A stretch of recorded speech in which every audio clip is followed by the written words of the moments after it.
Hey everybody, welcome in. Happy Memorial Weekend to all of those of you in the United States. And of course, happy weekend to everybody around the world. And happy Sunday morning to those in Australia and the world. And happy Sunday morning. We got volume. That's always good on a Saturday. So I got a long show today. I could talk about the debt ceiling, but it's too dumb to waste oxygen on that. I think enough people have talked about it. But before we jump into the crypto stuff and macro stuff and some AI stuff and how stock markets work stuff, etc., it's just a crazy week, so much to cover. But just some highlights. Home sales fell 21% year over year. I see you out there, Mr. Hammer. I know you see some of this, but some markets are red hot. Some markets are dead. So everything is very location specific in real estate. Also, interest rates now expect a hike. We'll talk more about that in a second.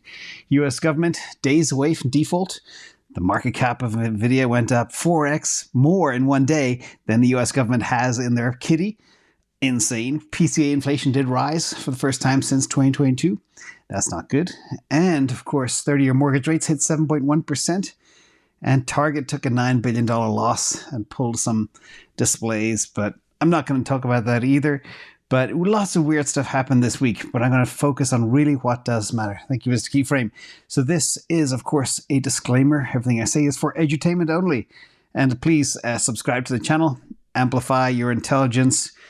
I have at least 14 hours of work into this particular presentation today and scoured hundreds and hundreds of documents. And I've got people like Sanjay helping me too. So let's jump in. First of all, Bitcoin asleep at the wheel, as they say. This is the volume implied volatility index, IV. Sounds like intravenous thing, whatever, medical thing. But you can see here we've literally flatlined, and ETH has been tracking Bitcoin. ETH was actually more volatile than Bitcoin. Now they're exactly tracking each other. Both are kind of asleep, hovering around that 27K. In fact, I did expect Bitcoin sometime this weekend to breach that 27K mark. But right, as I speak right now, we're 140, 160 bucks underneath that level. So again, as always, there's always a calm before a storm. And I think that's probably what we're seeing right now as well. Let's talk about another thing. This came out from Bitcoin Pro magazine. It's funny because I did this analysis this week as well about who owns the Bitcoin, really more about the lost coins, how many Bitcoin are lost.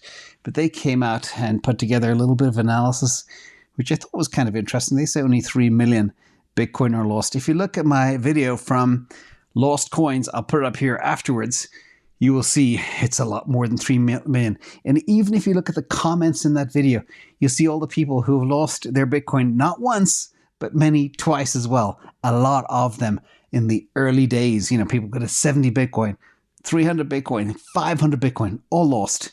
My wife, my partner put my drive in the wash, drive crashed, house burnt down, you name it. But what's interesting here is per Bitcoin Pro magazine, they say only 3 million are lost.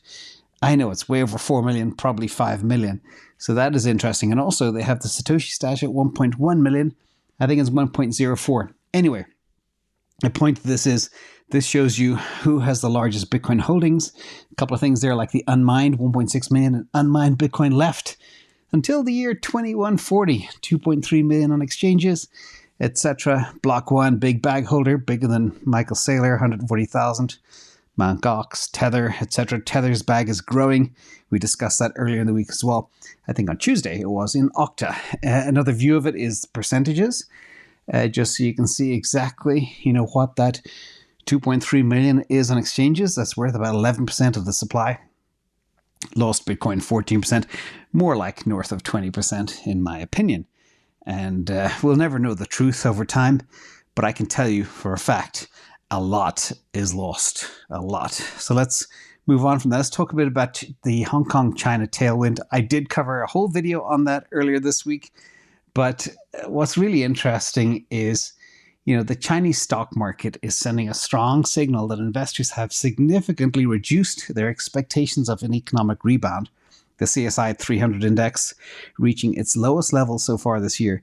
And the reason I mention that is this week and a couple of days, 3 or 4 days, we get confirmation that Hong Kong will allow retail trading of Bitcoin and ETH and other large cryptos as of June 1st. And it's a very, very big deal The Hong Kong market itself is not large, but it is a gateway between China and the Western markets, etc. I actually was working on a spreadsheet early this morning and ran out of time, but I was looking at exactly how many millionaires, billionaires, decamillionaires live in Hong Kong, and I was calculating exactly if each one of these put 1% of their net worth into Bitcoin, what it would do. The numbers are staggering.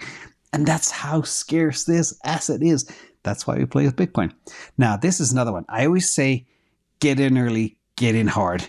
This is from K33 Research, and it's a fascinating study of what happened if you bought the top 10 cryptos January 1st, 2017. You've heard me say as well a million times about the half-life of a crypto, etc. Half of the value, 56% of the value will disappear within 4 years if it doesn't actually die. But here you can look at these tokens and where they went, the top 10, back in January 1st, 2017. Ethereum, XRP, Bitcoin, Litecoin, Ethereum Classic, Monero, Dash, Made Safe Coin, never heard of that one, Augur, and Steam, I think it's Steam or Stream.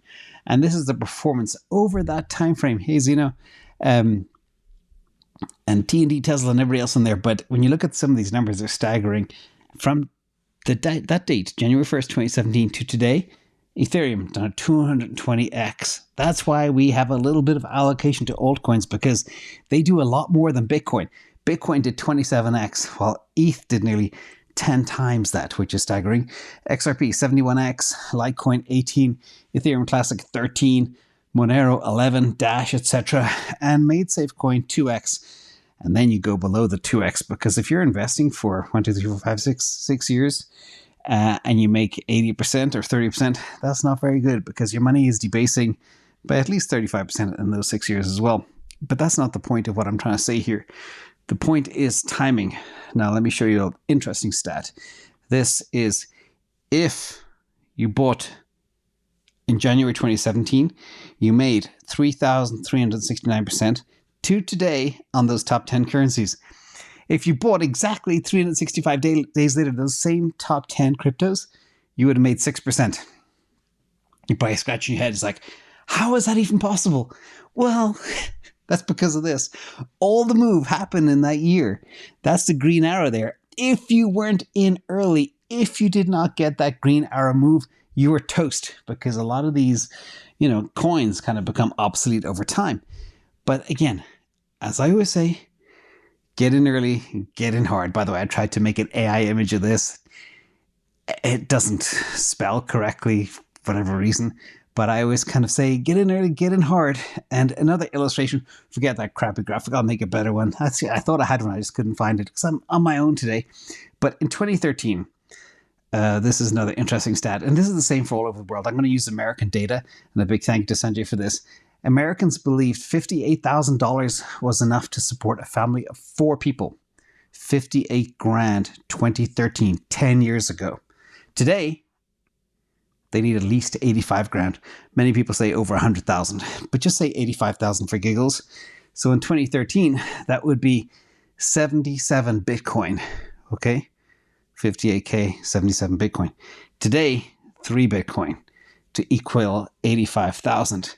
77 Bitcoin equal 58,000. 58, 85, 77, 3. This is why we Bitcoin as well. You choose. But that's staggering to see those numbers and how the cost of living is increasing, but it's decreasing when you value it in terms of Bitcoin. Now let's talk about Ethereum. Ethereum on centralized exchanges hits a 5-year low. This is staggering. And what's going on here? Well, we all know we can't trust any centralized exchange. Not your keys, not your coins, usual stuff. But what is happening is people are staking ETH. So staking interest in ETH is surging with more than, I think, 4.4 million coins locked since the Shapella upgrade that everybody thought would be a catastrophe and everybody would dump their ETH. Well, nope, that didn't happen at all. In fact, the complete opposite happened. And this is driven by Ethereum's deflationary forces and expected to persist. A waiting time of at least more than a month. Things will just keep going up, up, up, because this is also happening. You get a good return. So your Lido APR is 4.8%. These stats are staggering, actually. Staked with Lido, nearly 7 million ETH, worth $12.3 billion. Rewards paid to date, $584 million. Pretty impressive. Or you could stake your fiat with JP Morgan and get 0.01%.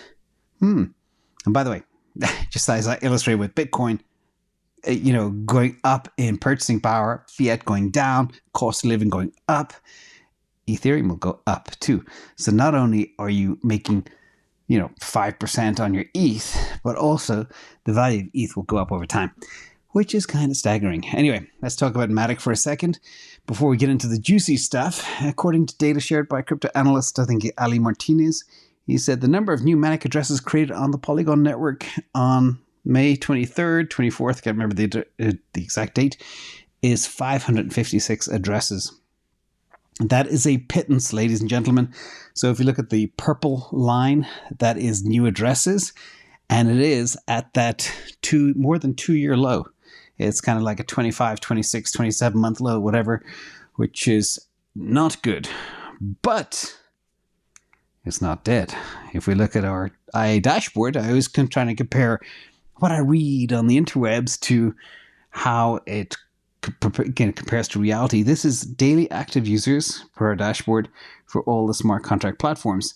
And a couple of things I do want to point out here is Matic bounced up. That's the top green line at the top here. We had, of course, Solana was on fire for a couple of weeks there a few weeks ago. It's come a little bit down to earth.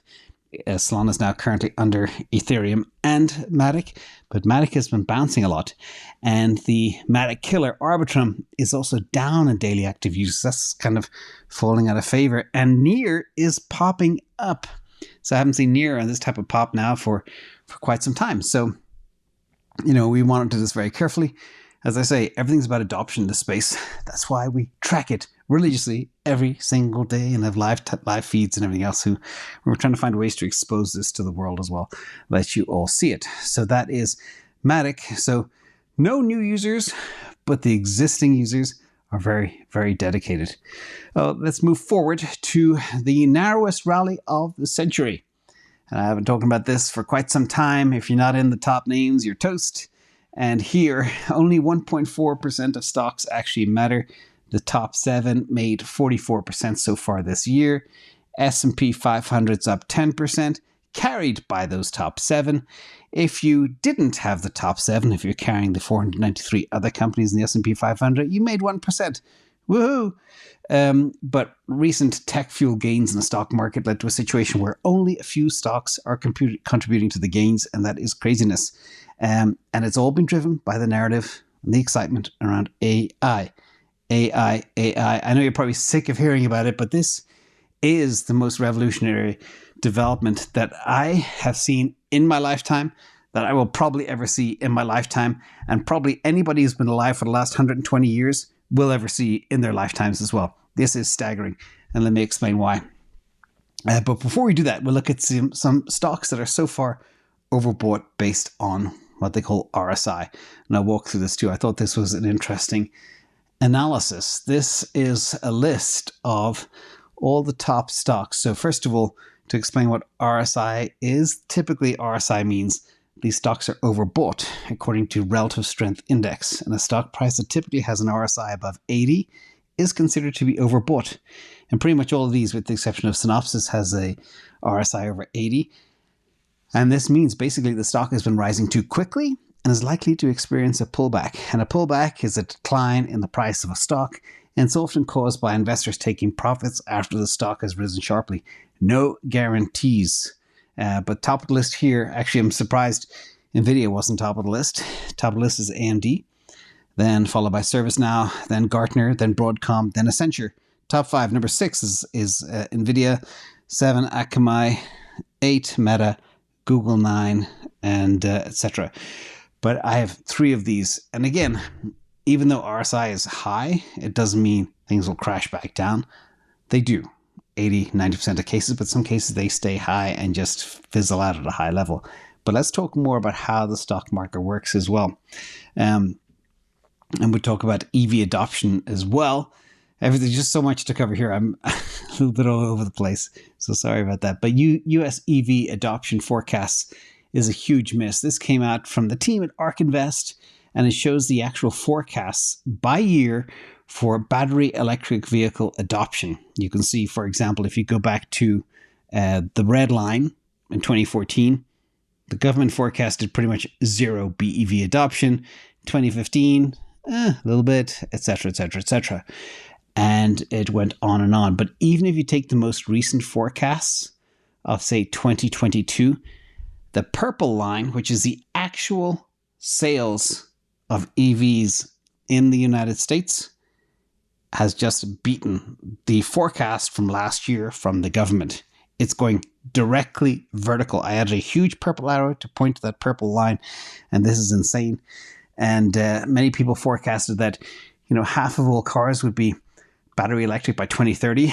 But if this continues, this S-curve continues, it might be a lot sooner than that. It might actually be 2026. That is what's staggering. And it's catching everybody off guard, including traditional ICE car makers. Let's talk about semiconductors. Semiconductor market shipped. You can see here a lot of people think, well, semis, people have stocks, they won't be able to sell them. But nope. The overall market for semiconductors is up and to the right. By the way, TTM means 12 months trailing, and B is units in billions of units. And you can see by 2028, they expect close to north of 140 billion semiconductors to ship. 2025, about 110 billion. So again, semiconductors will be hot. Chips are in everything, and there's more stuff coming that require more chips as we go forward. And everybody's making chips. It used to be just semiconductor makers, but now you have your Googles making chips, your Amazons making chips, your Microsoft's making chips, your Meta's making chips. So it's all about fish and chips, as they say. So let's talk about the stock market again, because this is uncanny how this popped in. All right, so let me just walk you through this little disclosure that popped up on Friday, yesterday.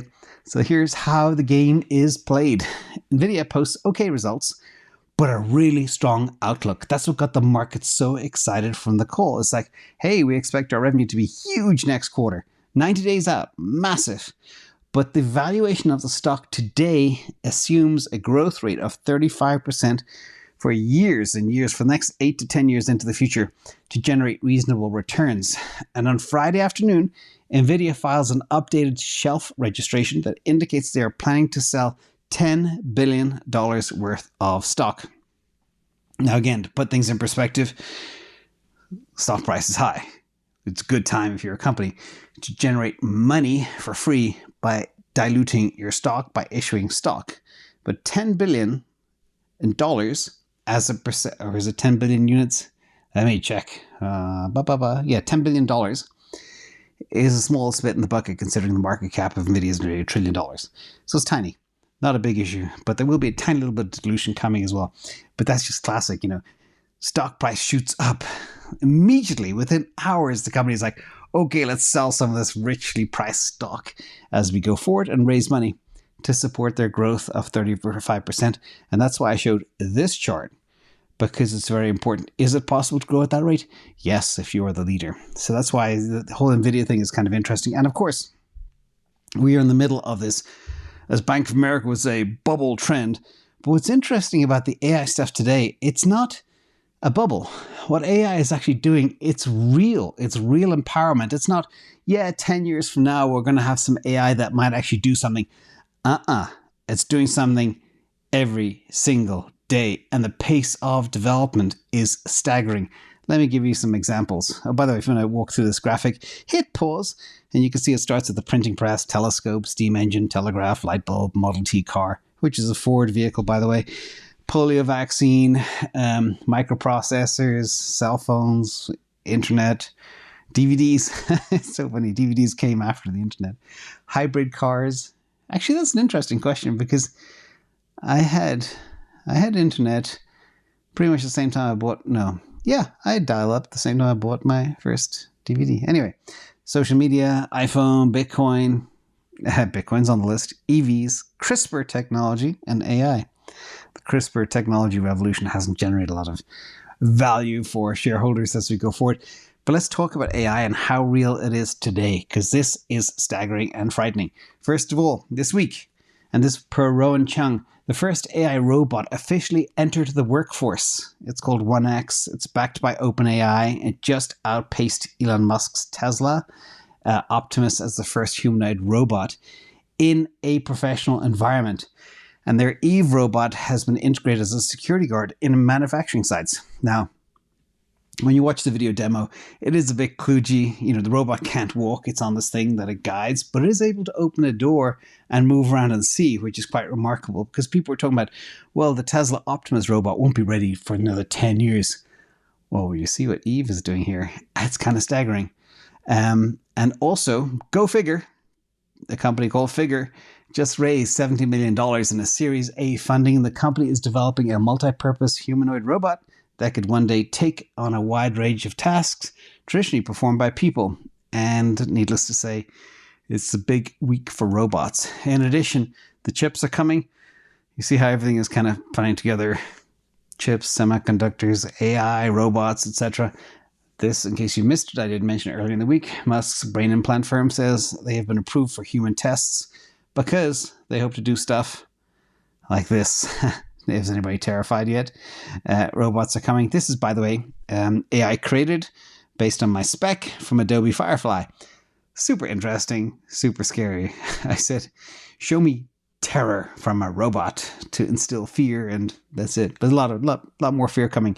But what AI is also doing, and chips, etc., a paralyzed man can walk again thanks to AI, and Swiss scientists have helped a paralyzed man regain control of his lower body with the help of AI. He was paralyzed. What they did was they created a digital bridge between the man's brain and the spinal cord, bypassing his injuries. So this is just extremely positive development, and things are happening really fast. So that puts a lot of hope out there for those who are paralyzed from accidents or whatever else. There's hope that they can walk again and be mobile. Now, a little bit of bad news, macro news, and what I call burn it to the ground news. US corporations are filing bankruptcy at fastest pace since 2010. And we all know what happened in 2009. Yes, global financial crisis.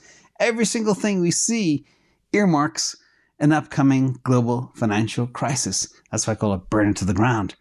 And, of course, in burn it to the ground news here, breaking news, interest rate futures are now pricing in another 25 basis point hike in June after PCE inflation unexpectedly rises. I've been saying again for years, the Fed do not control inflation, okay? There's now a 57% chance of a June rate hike and a 27% chance of another hike in July. And interest rate cuts are now not expected until November. So, forget the bank crisis, forget the banks bleeding out, all dying, losing their deposits, etc. Let's just burn it. Bankruptcies record high in over 13, 14 years. Just keep torching this thing. Yeah, let's go. In addition, Germany just got a surprise recession. They had to rewrite their numbers down. And Germany plunged into recession in Q1. Their GDP shrank by 0.3% quarter after quarter, after minus 0.5%, I think, in Q4 2022. However, unemployment rate remains stable at 5.7%. So what's going on? We have the same thing here in the US. Fed says unemployment's fine, people aren't losing their jobs, but they don't count them properly. We have structural difference in the labor market. Me on the internet sees all this as clear as day. Germany gets surprised by revising down their numbers, and US is actually, they say, oh, huge growth in numbers, 500,000 jobs created. A month later, they'll say, well, it's actually minus 400,000. Crap like that happens all the time. It's ridiculous. And in addition, in downward revision news, this is the latest GDP Now model estimate for GDP growth. A few days ago, okay, they thought it'd be 2.9%, May 17th. Now, all of a sudden, 9 days later, it's 1.9%. After releases from the US Census Bureau and US Bureau of Economic Analysis and the National Association of Realtors and how many other government bodies that all measure stuff with abacus and measuring tapes, and it takes them 6 months to put numbers in a box, and then they jumble them up with other numbers, and they come up with numbers that are all completely wrong. Government at work. Thank you. Let's talk about oil for a second. A lot of talk about oil and chatter because oil is the driver of inflation. Sorry for going so long today, but there's so much to cover. Flat prices of oil showed some volatility, especially this week, initially increasing due to comments by the Saudi energy minister, but later dropping back to previous levels. Now, this is where it gets tricky, okay? So I'm going to talk a bit about what's happening with oil, get a lot of questions on this. There are things called calendar spreads, particularly December spreads. That's December 2023 out to December 2024. Big part of ages ago, what I used to do is lock in price of oil for companies for multi-year periods. And this influenced a price rally, but it prompted spreads to lead a pullback, causing contango in Brent and WTI markets. And this has the whole world buzzing about oil. And inventory data indicated the significant commercial draws, with the largest weekly draw in US crude inventory since November. And refined product strength, remember there's many different types of oil, focused on consumer fuels like gasoline, leading to high crack spreads and a potential to increase in fuel prices. Now, what this basically means is speculators increase their net positions in crude futures and options contracts, creating upside positioning risk, especially with the upcoming OPEC meeting. They believe they could cut further, which could take prices up, and they're playing for that. So basically, the December to December calendar spread was positive, while the prompt spread was negative, and this suggests that traders are bullish long-term on oil, but bearish in the near term. And this could be due to a number of factors, like concerns about global economic slowdown, ongoing war in Ukraine, etc., etc. And contango, by the way, is the market condition where the price of oil for delivery in the future is higher than the price of oil for delivery in the present. And this can happen for a whole bunch of different reasons. So that's the oil news. But let's look at our macro model, because this kind of puts everything in perspective. So we built a macro model that nobody uses, but I gotta put it in Raoul Paul's hands, and maybe he'll get the hang of it. But here at the top, you see the price of oil. In the middle, you've got the macro model showing the state of the economy today based on a whole bunch of global factors. And then you got the macro benchmark. What I did was I compared the price of oil today to the price of other commodities. When it's under the blue line, it means it's underpriced relative to other commodities. And people believe it's going to be a hard market for commodities for the next X number of years. But here, just analyzing this model real quick, you can see the trend for oil continues down. All right, just like I just analyzed in the previous thing based on data. The macro model is now peaking down. I remember a month or two ago, it peaked up and it was quite exciting. But now the trend is going down again on the economy and macro for, of course, some of the reasons I just mentioned. And of course, oil is under the price of commodities. That's when the green line is under the blue line. So net, you could argue the trend is down. Oil is underpriced, benchmarked against commodities. But we have to watch for the macro to peak up, and then oil will peak up. Or if they crunch the supply, oil will peak up too. So that's the oil news.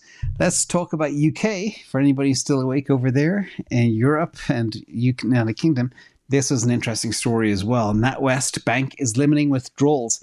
And the reason I talk about this is we've seen the bank walk in the US. Now we're seeing it in Europe. I mentioned it a couple of weeks ago. Europe is worried about bank walks too. Now, the banks are not letting you have your money. Okay, the bank has imposed a daily withdrawal limit of £250 for its customers, and this applies to both ATM withdrawals and withdrawals made at a branch. Now, if you want more, you have to beg them and you have to put in written notice, etc., etc. It's crazy. The bank has said it's going to limit how much you can take in order to protect you from fraud and scams. Wow. Can you imagine if they had a CBDC? They could just lock it down, turn it off, hide it, etc. And this limit is in place until further notice, until they are comfortable that there is no longer any fraud or scam threats. It's ridiculous. I mean, to stop people from accessing their own money is insane. And apparently this is also happening with Lloyds, Barclays, and a few others that have imposed limits in recent months. So scary times out there. So much weird stuff happening in the world. It's insane. And speaking of weird stuff and trust, how people no longer trust their banks. They don't trust exchanges. They don't trust governments. But this is from Statista. A mere 26% of Americans now trust mainstream media. And a big hooray to Finland. 70% of people over there do trust it. Nigeria, 58%. Germany, 50%, half. And then after that, it just goes down, down, down. UK, 34%, just talking about the UK. Spain, 32%. France, 29%. And the US wins. Basically, there's such a polarization between left and right and media and everything else. Nobody trusts anything they hear anymore, which is probably a good thing because media has been proven to lie a lot. In fact, this fellow, fewer trust after all we've been through, the FAUX CI, let's just say that, and I'm very careful of being shadow banned, and the WH to the O, they are keeping terror alive. And the lab must be busy, but they are saying, oh, there's a worse disease coming down. So again, anything this guy says, ignore it and just believe the opposite. That's all you need to do, ladies and gentlemen. So with that, I hope you enjoyed the show. Sorry for getting a little edgy towards the very end, but this is all stuff we need to know. So thank you to everybody in the community. I see a lot of you here. I love the French trust.